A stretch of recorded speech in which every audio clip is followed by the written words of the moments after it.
Welcome into Duval Daily, presented by GenJag.com. I'm Jordan Lugo. Thank you so much for tuning in here on Wednesday, July 19th.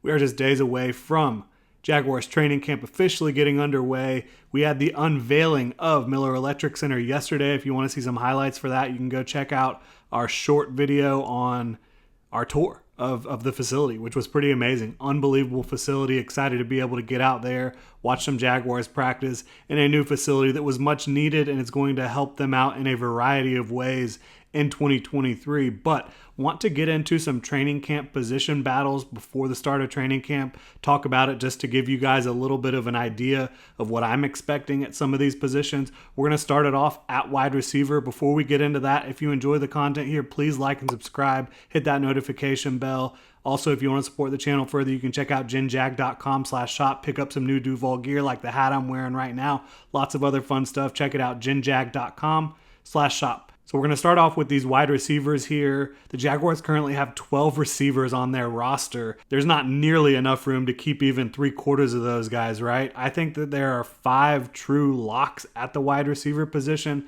which is a pretty hefty number, right? To have 5 guys going into training camp that you feel comfortable saying are pretty much a lock to make this roster unless something unforeseen happens. I think that gives you a lot of stability at the position. Most of those guys were around last year, so let's go ahead and dive into it. The biggest newcomer is obviously Calvin Ridley, who is going to be your wide receiver 1. He's going to line up on the outside a lot. The Jaguars will move him around the formation, but he's going to be a guy that is a 3-level threat for the Jaguars. He's incredible getting off the line of scrimmage, a really dynamic route runner, and a guy who I think should open up the downfield passing attack more for the Jaguars than they had in 2022. So I think he's clearly your wide receiver 1, even though he has about 2 years off here before getting into Jacksonville, after stepping away from the game for mental health and then the whole suspension and everything. Calvin Ridley is back. I've seen him all spring and summer. He's looked incredible. He is the Jaguars wide receiver 1 in my opinion. Christian Kirk, a close wide receiver 2, aligns primarily in the slot. He was fantastic for the Jaguars from the slot last year. He is a lock, obviously, to make the roster.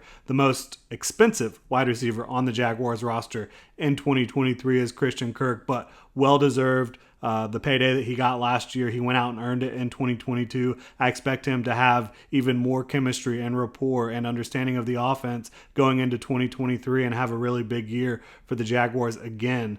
Zay Jones, he's your wide receiver 3. He can line up all over the place for you. He'll line up at some X, some Z, line up in the slot as well. Created a lot of separation last year. Wasn't the most consistent with his hands and with his ability to make the plays, but he had some huge spike weeks. I think as your wide receiver 3, Zay Jones is clearly locked in there. Then for me, wide receiver 4 is Jamal Agnew. He's locked in. He has a ton of special teams value, obviously, as one of the most dangerous return men in the game today. But looking at what he does as a receiver, I think he's an underrated guy in that regard, and his ability to run crisp routes, to come down with the football. He can get some toe drag swag going on. He can go up and get the football. He can make a lot of plays as a kind of X factor type player, offensive weapon type player for the Jacksonville Jaguars. Doug Peterson knows how to use him. Obviously wants to rebound from what happened to end the season in Kansas City last year. But Jamal Agnew, very good player in his own right. And then for me, the final lock is Parker Washington. The Jaguars selected him in the 6th round of the 2023 NFL Draft.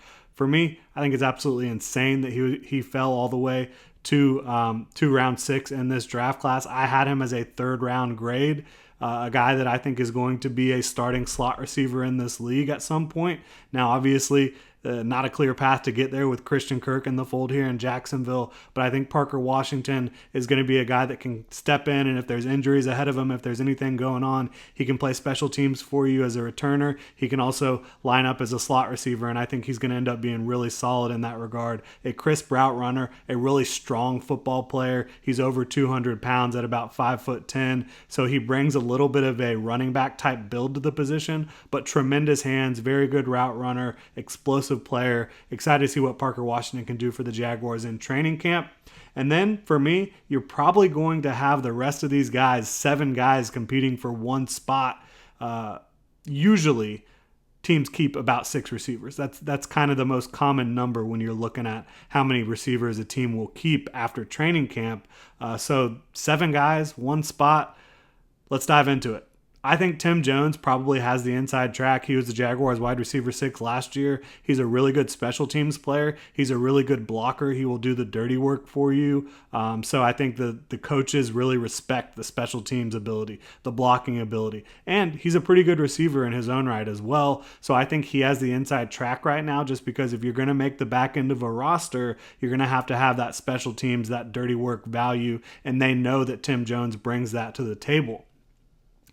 Kendrick Pryor, another interesting name to watch. I think he led the NFL in receiving last preseason for the Cincinnati Bengals, wasn't quite able to stick around there, and so the Jaguars were able to scoop him up after cut day. And we haven't seen a lot of him in a Jaguars uniform in terms of training camp or preseason or obviously the regular season, but we're going to get a good look at him this preseason and training camp and see what he can bring to the table. He's an exciting player who can definitely create space down the field. Elijah Cooks has really popped for me during the start of this offseason, and then hopefully he'll continue to pop getting into training camp. But a guy out of San Jose State who has a massive frame, unlike anyone else on the Jaguars roster. He had 10 touchdowns at San Jose State last year in his final year. I think he's a guy that just has really solid hands, really good size, the ability to push downfield. He was a 9-ball specialist at San Jose State. So a guy that I think definitely has a shot to make the roster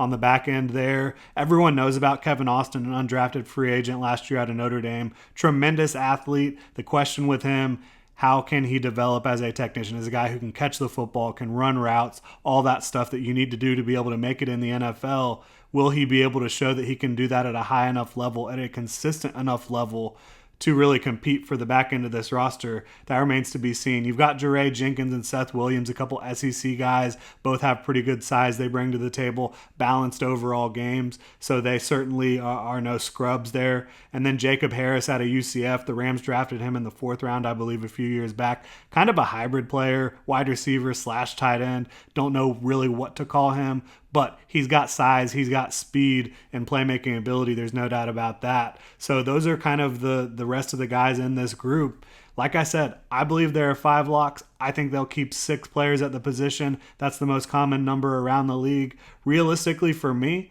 I believe it's going to be between Tim Jones, who I mentioned, a guy that will do the dirty work for you, obviously a very good special teams player as well. Elijah Cooks, who brings a size element to the team that they really don't have outside of him. And then maybe Kendrick Pryor has a shot as well. Again, I think he led the NFL in receiving yards during the 2022 preseason. A very explosive player. So I think between those 3 guys, they're going to be one of those guys is going to be the wide receiver 6 for the Jaguars. We'll see how it all plays out, but that is my breakdown for the wide receiver position heading into training camp. I think you're not really looking at position battles at the top of this group, right?